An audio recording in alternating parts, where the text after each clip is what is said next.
Hello, everyone, and welcome to this afternoon's webinar, Helping Homeless and Runaway Youth to Understand Money. James Boles asked me to do this a number of months ago, and while my time is incredibly filled every moment of 7 days of the week, when I heard it was for homeless and runaway youth, I just couldn't say no. And so here we are today, and I learned a bit. This wasn't a population I was very familiar with, and I can't say that I'm very familiar with it today, but I certainly tried to put together some materials that I think you can use to either help you in working with clients or to understand what these young people can and can't do developmentally. So I will get started. I'm going to talk about financial social work initially. Then I will talk about the financial problems in general in this country. And I have developed some tools that you can use with clients. I'll go into some depth with one of them, and the rest of them, they're pretty self-explanatory, but we will have questions and answers at the end of my presentation, and I'll be happy to talk with you further about that. And it's a small group, so I'll be able to, if you don't want to write in your questions, I can unmute you, or you can write them in the question box during the presentation. So let's get started. Helping homeless and runaway youth to understand money.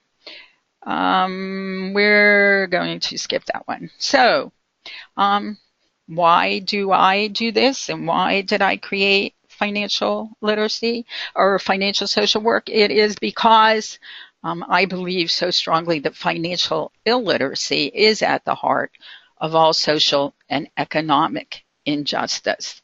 Certainly with your population, this is not something I have to explain to you, but with so many populations that all of us in the helping fields work with, there are so many financial problems.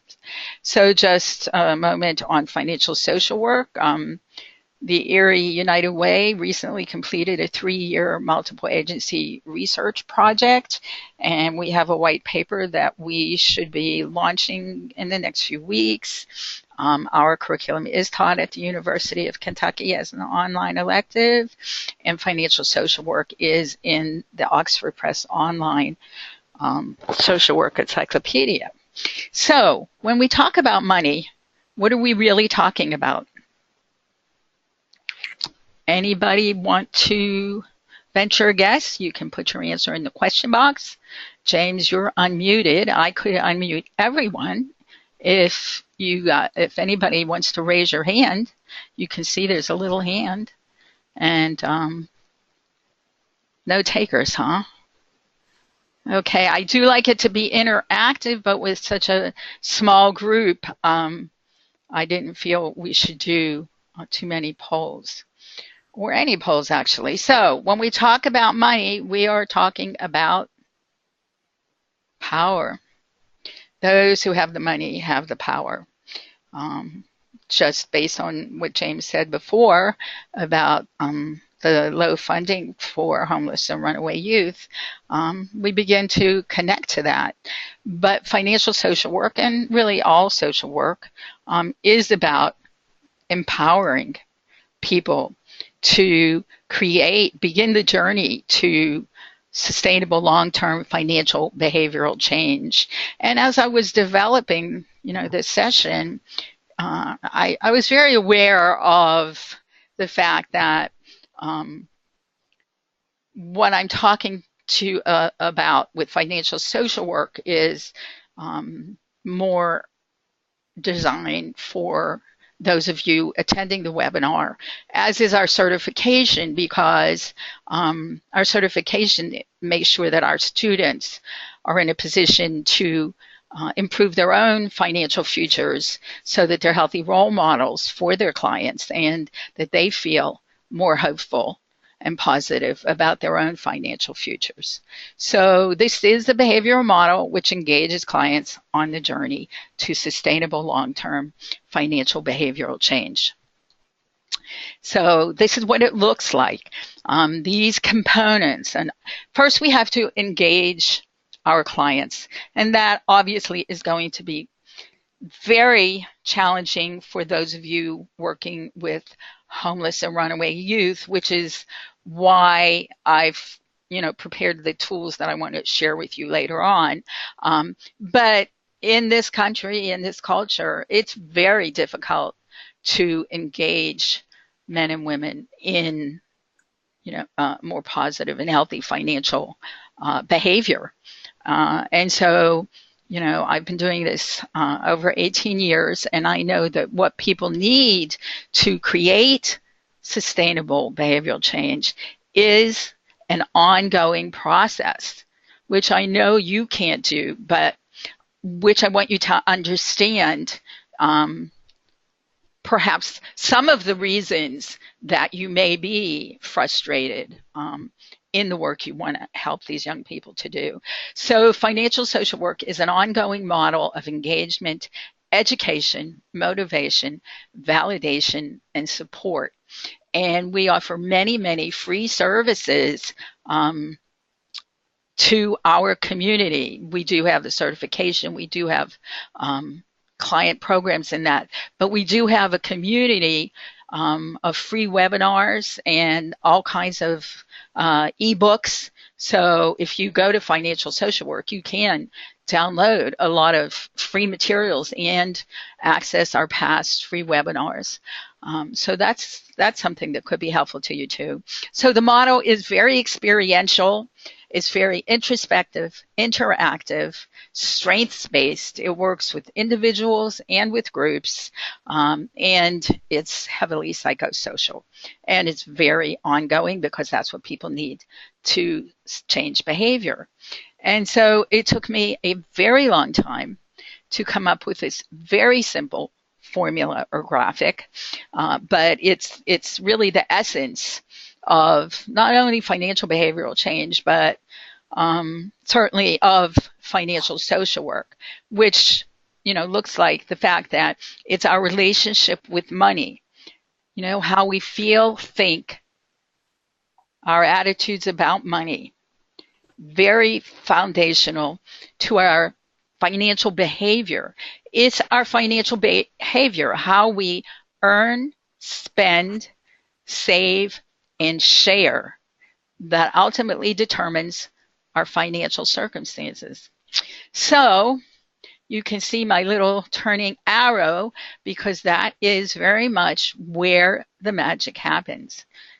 Financial behavior needs to change if our current financial circumstances aren't a reflection of financial well-being. And, returning to the issue of relationship with money, it's very much about how we feel about ourselves. And I'm sure that if you think about the work with the young people that you do, you can see their feelings about their own self-worth and sense of self and self-confidence reflected in everything they do. And it's very much reflected with money. So the 10 goals of financial social work are to help clients understand why they are in their current financial circumstances and identify where they want to be financially in the future, to connect to their money. We're so disconnected from our money. We don't see it. We don't touch it. It makes it so much easier to avoid it and deny what's happening with it. To heal their relationship with money. We all have that relationship. I've already discussed that with you. To be able to cope with the stress of financial problems. And I'm sure that everyone on this call has some level of financial stress. We all do. To eliminate the actions and habits that sabotage financial well-being. So these, again, are all the goals of financial social work. To develop the core money management skills and tools, that's obviously very important. To set and work to achieve financial goals. To address the emotional issues which drive financial behavior, and there are many. And to understand the relationship between taking control of your money and gaining control of your life. Again, I know that we're not going to do all of this work with clients, but having that foundation, I think, is very helpful. And really, really important is making friends with our money. So it's very easy to blame our financial circumstances on money, our low paying job, our lack of funding, all the things that, we make us struggle financially. But the reality is that it's not about the money. Again, it's about the behavior, because whether you make $20,000 or $120,000, if you spend more than you make, you're always building debt. So the more positive and insightful we are with our money, the more likely we are to stabilize our financial situation and create financial well-being. And so there are many issues around money that traditional financial literacy and financial education don't explore. And some things to know, either for yourself or for others family, friends, colleagues. People feel they have no one to ask about money and no place to turn. And that is very real in this culture, because we just don't talk about money. And 65%, 2 out of 3 people, feel that it's more difficult or as difficult to keep financially healthy than it is to stay and become physically fit. I think these are pretty impressive, if somewhat or very depressive statistics. The average American spends $1.33 for every dollar earned. Well, we know that's not good. And that is the reason why 1 in 4 Americans has more debt than savings.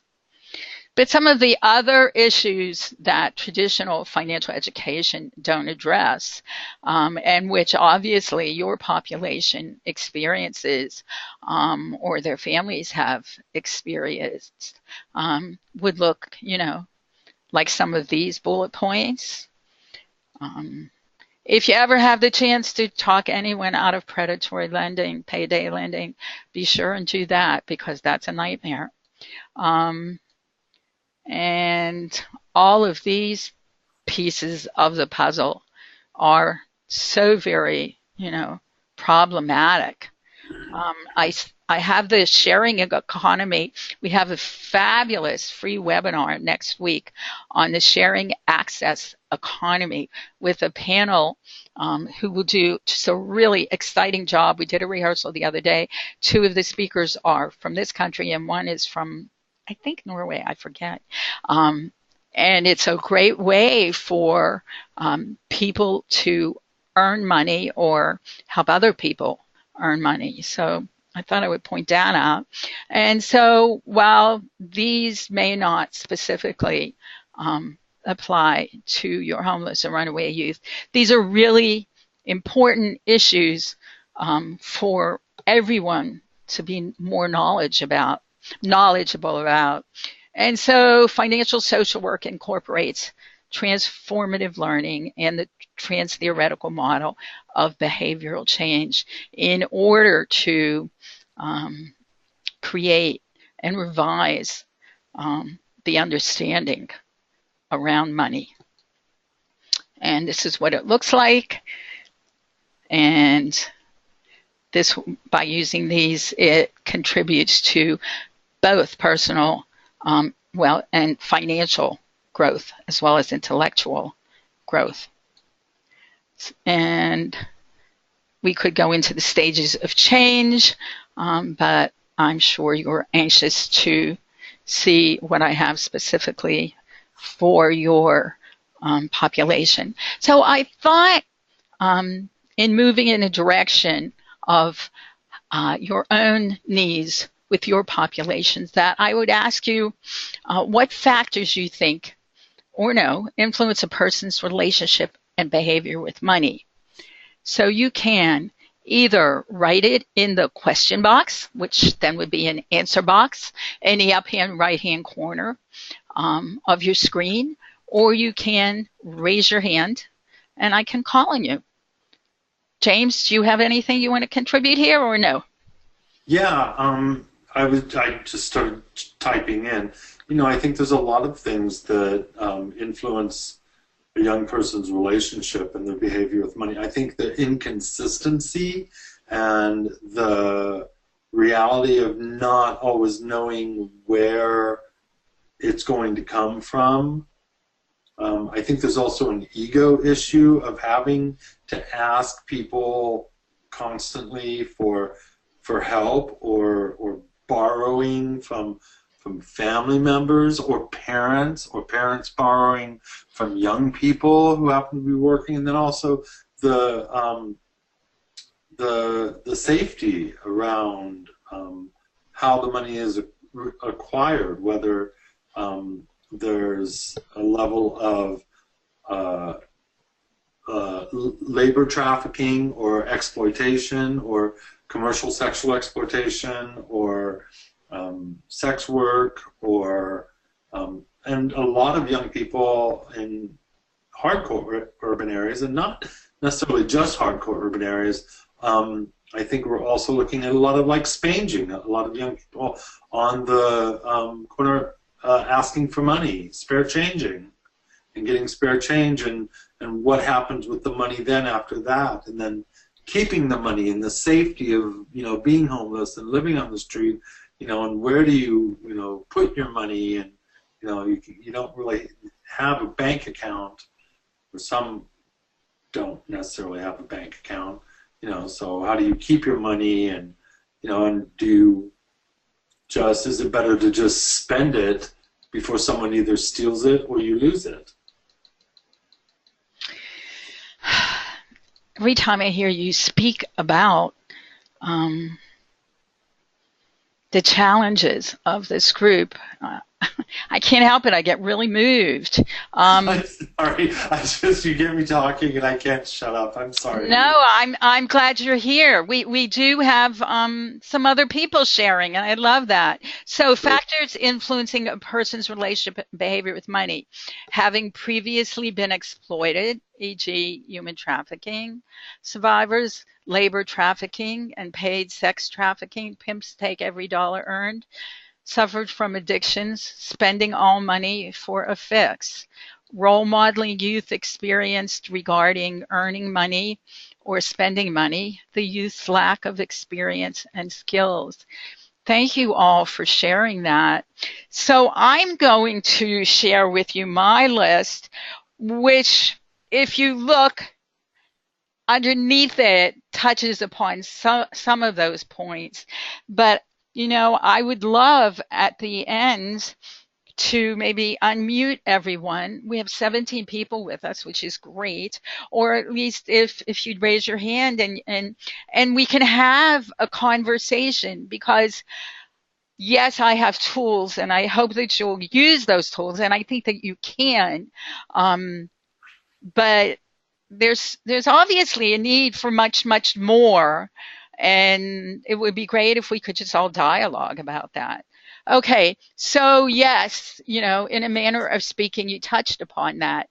Family is the huge part of it all, what you learn in your family about money. And part of that, certainly in my work in the certification and in working with clients, and it could be part of the dialogue you could have with young people, is, what's your first memory of money? Who talked to you about money? I kind of made at the end, a little cheat sheet kind of with some conversation starters for you. But as we go through, if I can add something to it, I certainly want to. So certainly eco status, and in a way you touched on that. Absolutely gender. While it might not be that, specifically any young women are thinking, well, I don't do math, or boys are good with math, but how each of us on the session here addresses gender in our lives. Age, generation, and life cycle, big influence on our attitudes and thoughts about money. Marital status, um, huge impact, and our financial experiences. And we know that that's what a lot of these youth are basing everything on, and religion and culture, and of course general society and the economy. Whether people will give spare change or will donate to organizations. All of those pieces are factors in all of our relationships and behavior with money. So does financial behavior matter? Well, I certainly think it does. And this is something I sometimes go into more detail about, but off and on I've done it through the years. And it was fascinating for me to take a look at it today, or the other day when I was creating this, and see just how similar the challenges are today as they've been over the past half dozen years.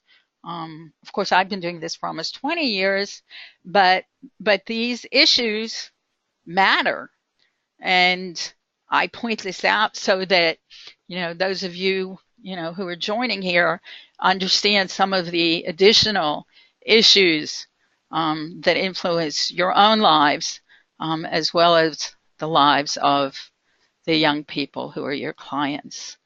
And so more recently, I've moved towards a wellness model. And I love this graphic because it does look at the 7 dimensions of health and wellness. And for such a very long time, up until maybe 2015, money has not been considered, to be on the spectrum of financial, of health and wellness. But if you look at some of the problems that result when people are struggling financially, you can very clearly see the connection on this slide and on this slide.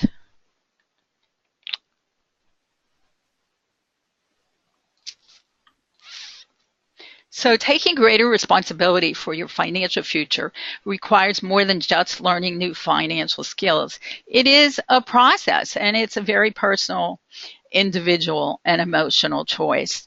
And surely with all of the other things going on in their lives, your clients have a great deal to deal with. But again, we all do when it comes to money. And so the psychosocial component matters because until and unless behavior changes, nothing changes. And so with that in mind, and when James first talked to me about, helping youth around money, I think, I'd like to just make that point of how behavioral the process is and the reason to address it from that perspective. So money management isn't something that can be taught in an hour, in one lesson, or 1 year. It is a process that evolves over time through study, experience, and practice. And it is a topic which needs to be addressed age appropriately. And that's where the difficulty comes in with your youth population. Because making mistakes is a rite of passage into adulthood. And we know and understand that, but with all of the ways, those who shared in the question box and that James shared, there's so much going on with these young people, and I'm very hopeful that, the tools I'm about to share with you will help you. But because developmentally there are so many, challenges, as well as all of the other issues going on for these young people, I could see how difficult it can be to really get into this topic. So surely the consequences, are supposed to teach all of us, not to make the same mistake again. But that shouldn't mean that young people have to deal with a lifetime of being credit invisible, or having bad credit. And obviously, if you steal or are arrested for any reason, or you know get into financial trouble, do anything illegal, that can be very harmful. Obviously, young people don't know about credit scores, and this population isn't going to be concerned about it. But with all of the hard work that you all do, I know that your goal is to turn them around and help them to find a better path. And ultimately, it can be difficult to, do that financially. So by all means, please, if you have the opportunity to talk anyone out of ever taking a payday or predatory loan, be sure to do that. And can I interrupt? Sure.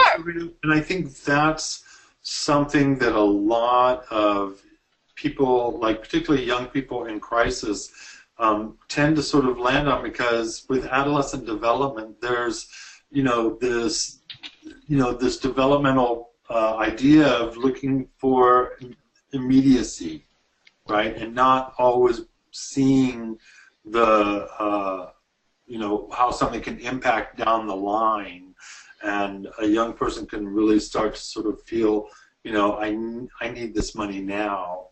And not have the patience, that sort of immediate gratification issue. And this, I think, is something that can happen to a lot of young people, even with their first job or second job, or a legal job, that they can sort of fall into this sort of payday lending, which happens in a lot of smaller communities as well as large communities. Predatory lending is just right at the top of horrific things, along with identity theft. And gee, really, young people are major targets for identity theft. These, their parents, their foster parents, there's a lot of stealing of identity.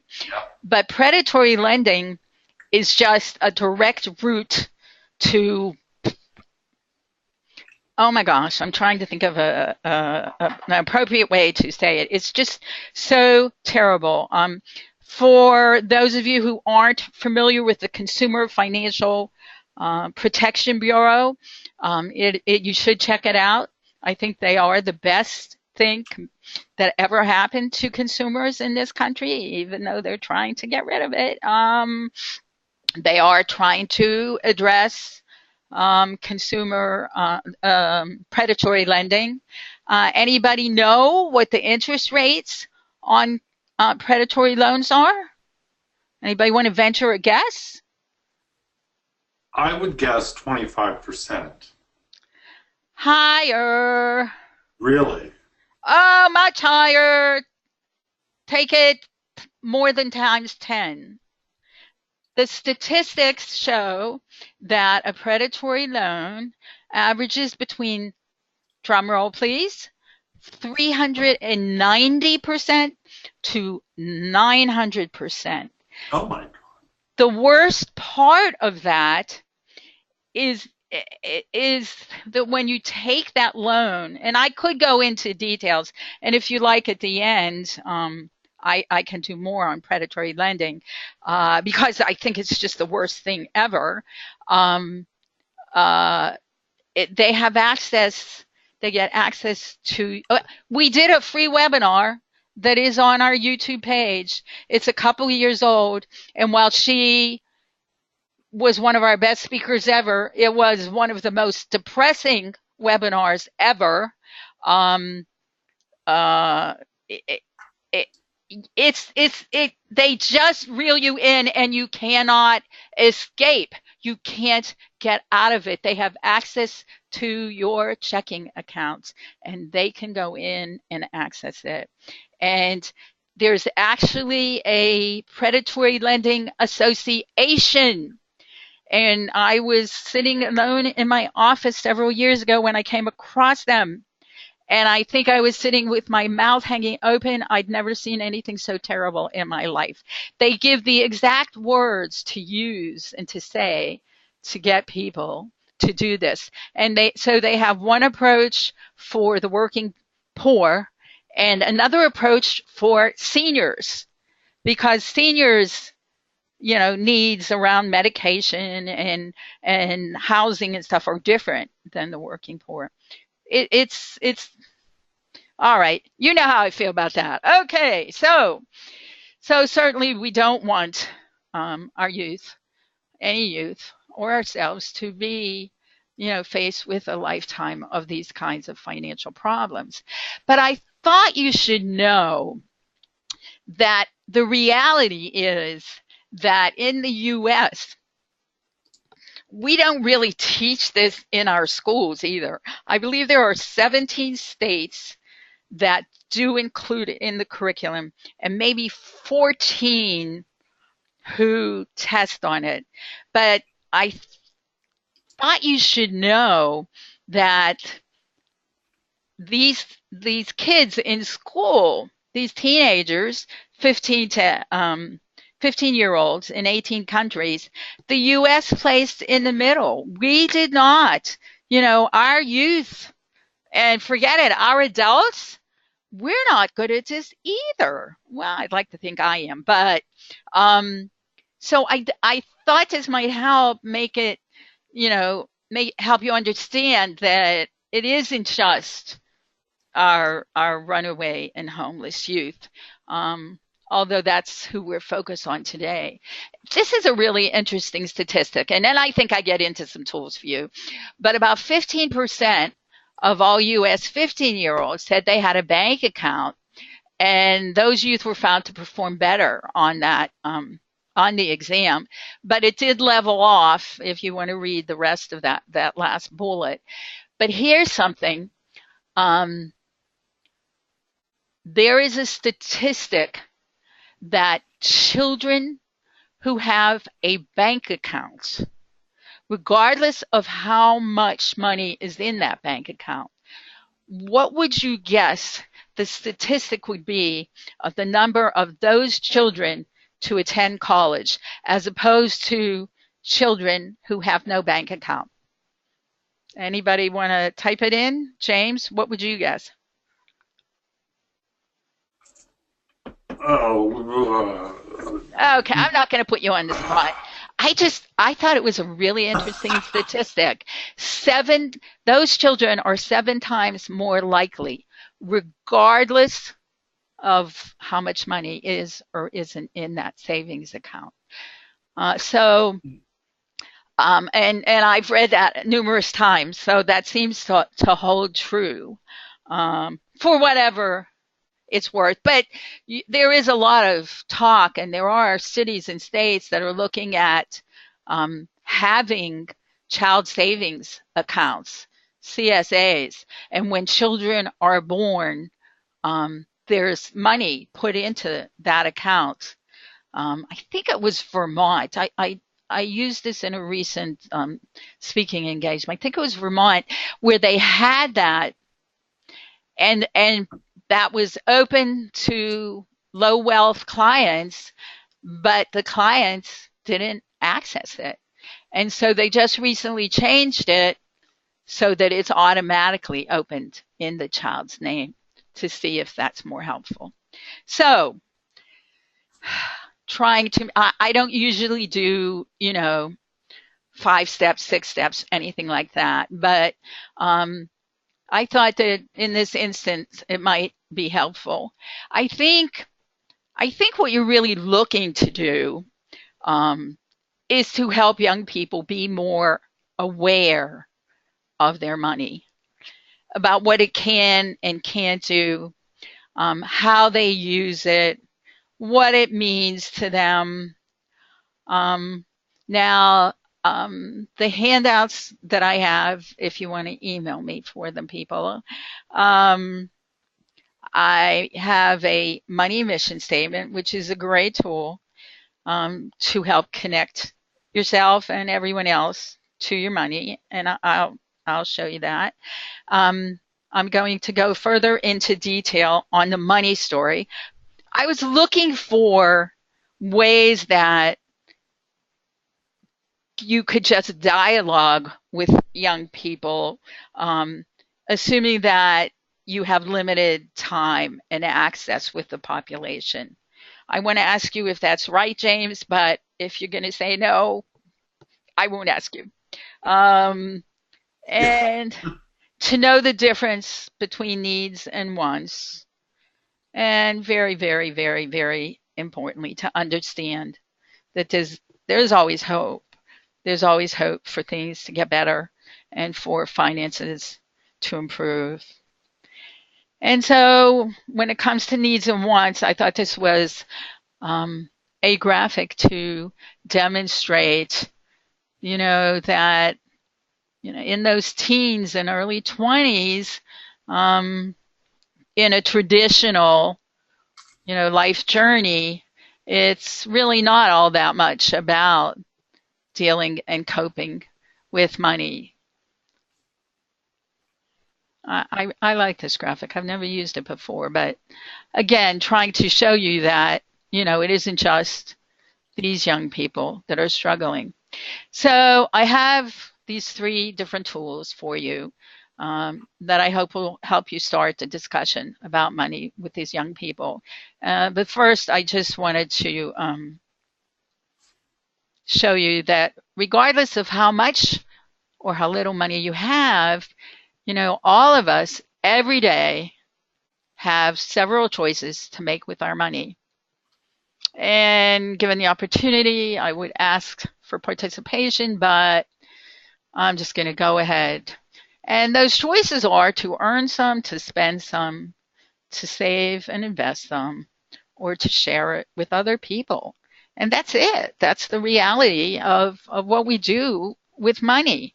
And, the good news, bad news is that every day on a daily basis, everyone has the opportunity to change the way they interact with money. And that's kind of, an encouraging thing, I would hope, to discuss with young people. And we don't see things as they are. We all see things as we are. And so how does that apply?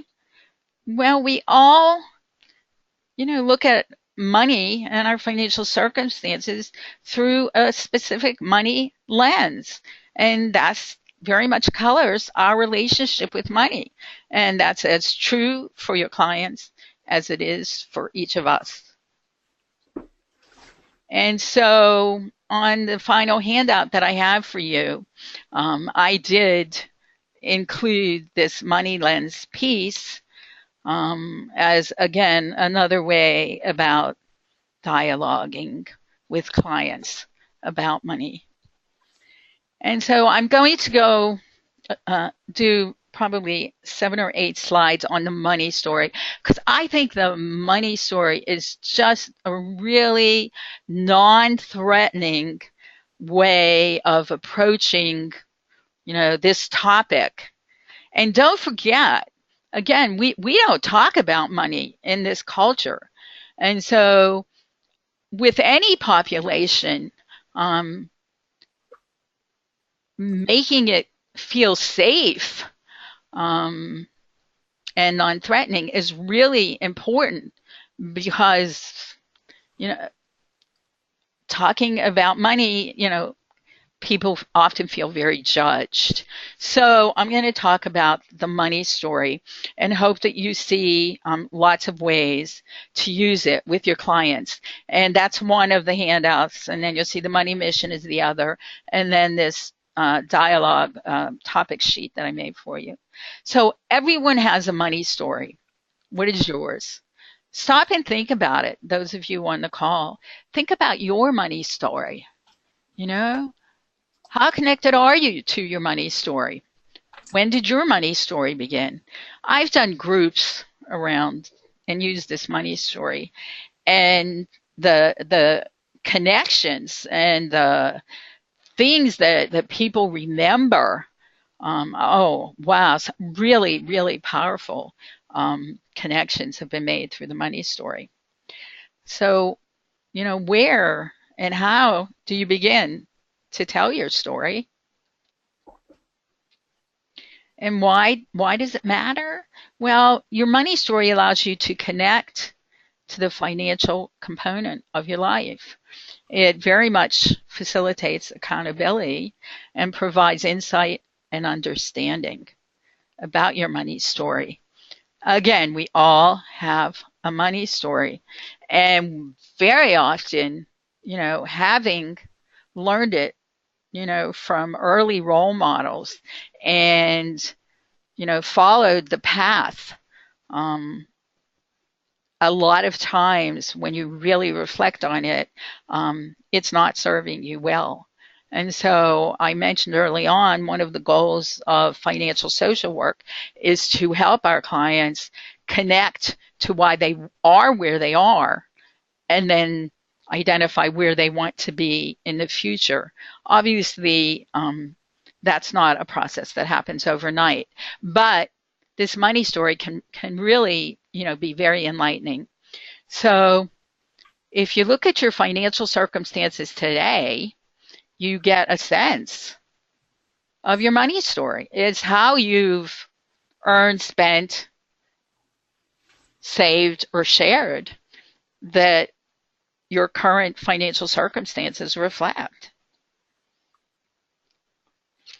And these circumstances tell your money story from yesterday. So what are the specifics of your money story? When did it begin? What money messages did you receive from your family? What does knowing your money story matter? Why does it matter? Who talked to you about money in your family? Who didn't talk to you about money? Who most influenced your money story?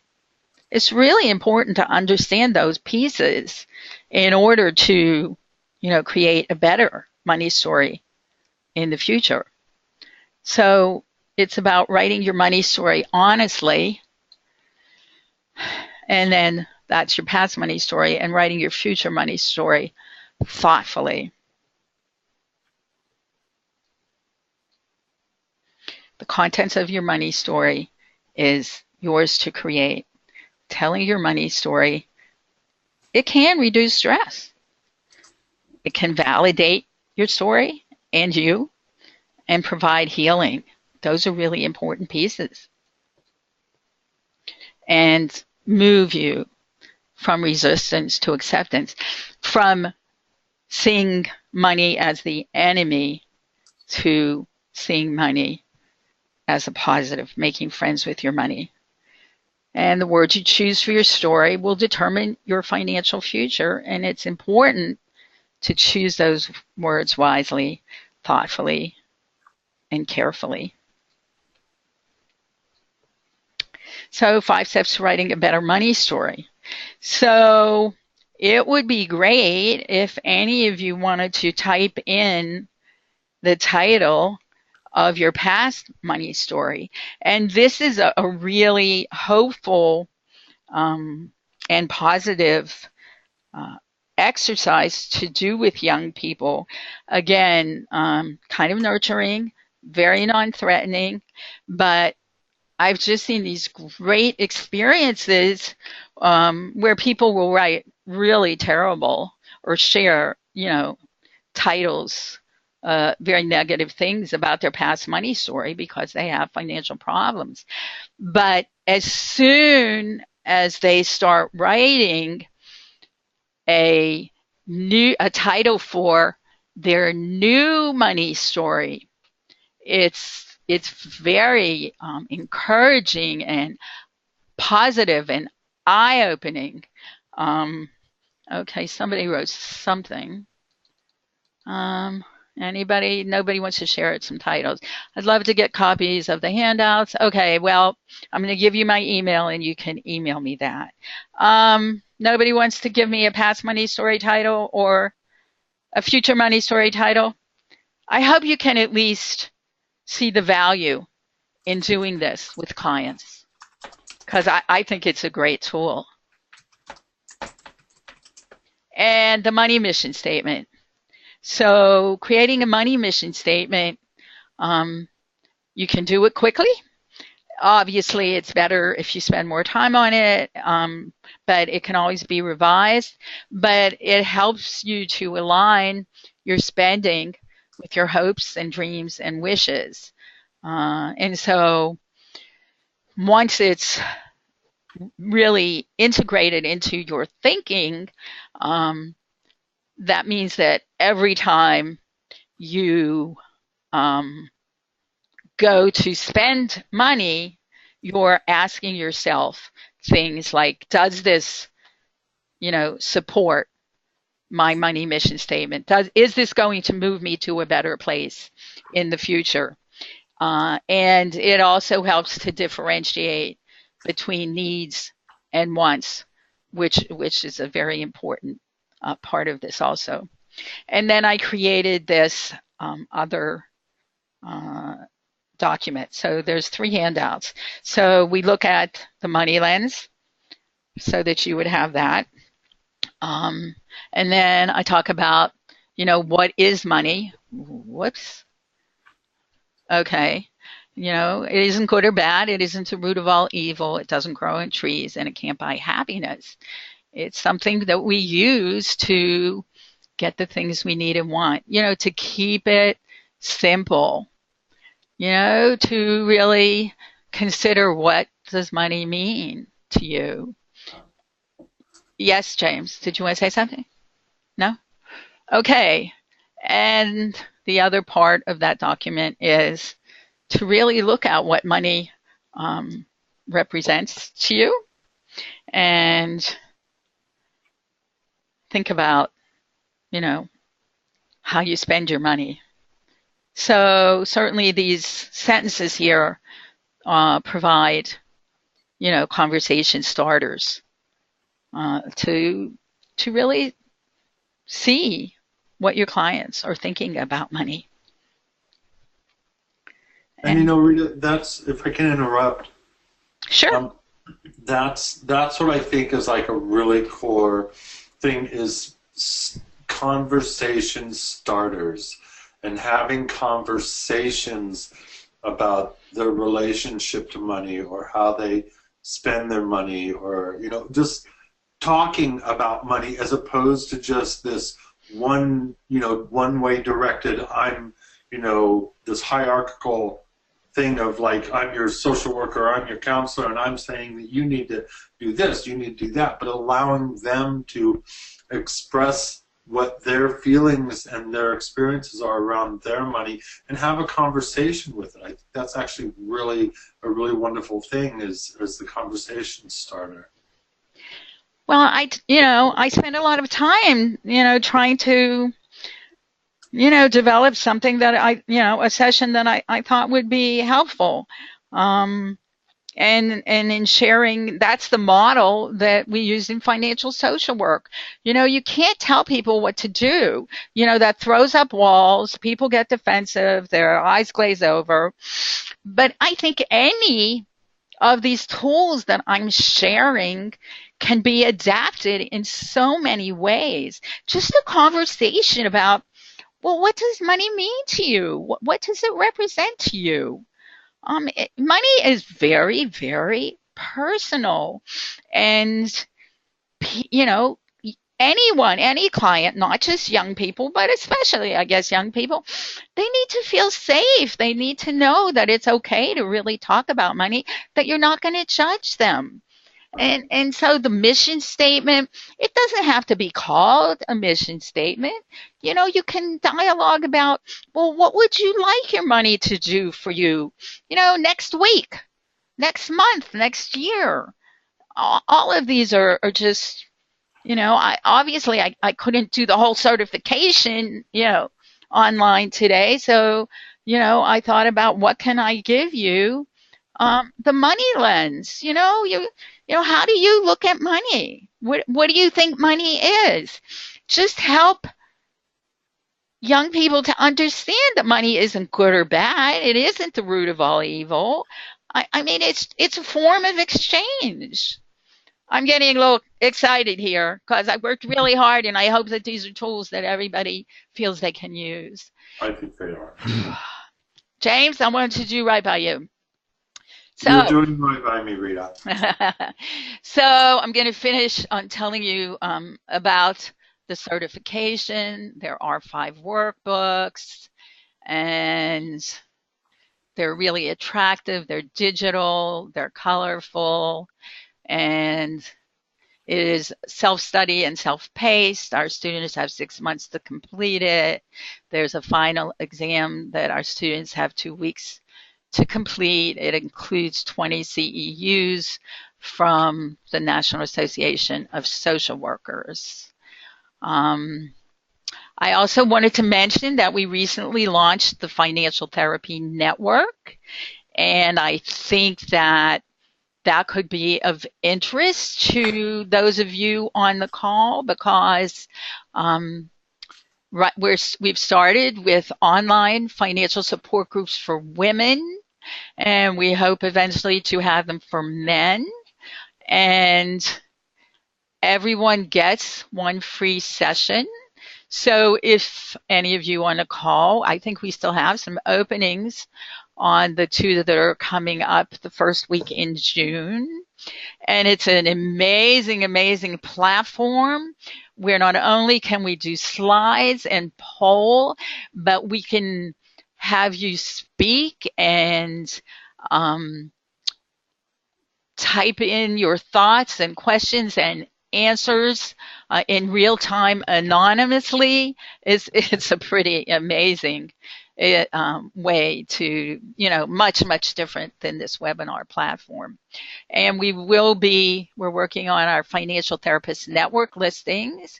We are creating an affiliate program so that people that do refer to the groups are compensated. And eventually, other, organizations and practitioners will have the ability to run their own online support groups through our technology that we're using. And so that kind of, it not only kind of, it finishes my quote unquote formal presentation. There's my email if you want to email me for the handouts. I love this graphic because this woman looks so at peace with her money. And unfortunately, I know that so many people aren't anywhere but at peace. So I will let James know when the recording is up. And I would love, okay, someone wrote something in here. Yay! Somebody shared a past book story title, Don't Ask, Don't Tell. I get it. Thank you. Then somebody said, From riches to rags to middle class. Very powerful. Very powerful. Anybody else? I hope you can see just from those examples that this can be, any of these tools. They're heavily psychosocial. They're you have to look at who you are and what you're doing in order to understand the process. And if nobody has any questions, comments, or feedback, James, anything? You know, Rita, I'm really glad that we're able to do this. Of course, I wish we could have reached, more providers doing this work. Maybe we can through the recording. I don't know. But I just think that this is something that we've been looking at. And I just think it's, the whole relationship that homeless young people have with money, it really plays into their movement in life, and if they move, and what direction they go in. And so I think that this was really helpful. I really want more and more and more. I mean, I actually would like to talk with you offline about maybe seeing if we can find funding for you to get maybe 10 scholarships for our members, so we could probably pay for 10 scholarships for certifications. Well, James, you and I, we're already in this. So, you've got my number, you've got my email, and you've got my heart. I care. I care. And the certification, just obviously it's way more expensive, but there's nothing out there like it, in that price range. But, Right. we pass it on, we pass it forward, we pass it down. And I'd love to talk to you more about it. And I just want to thank everyone for joining us. I look forward to hearing from you, and you and I, James, will continue the conversation. You had me at homeless rather than you had me at hello. All right, let me end this recording and wish you all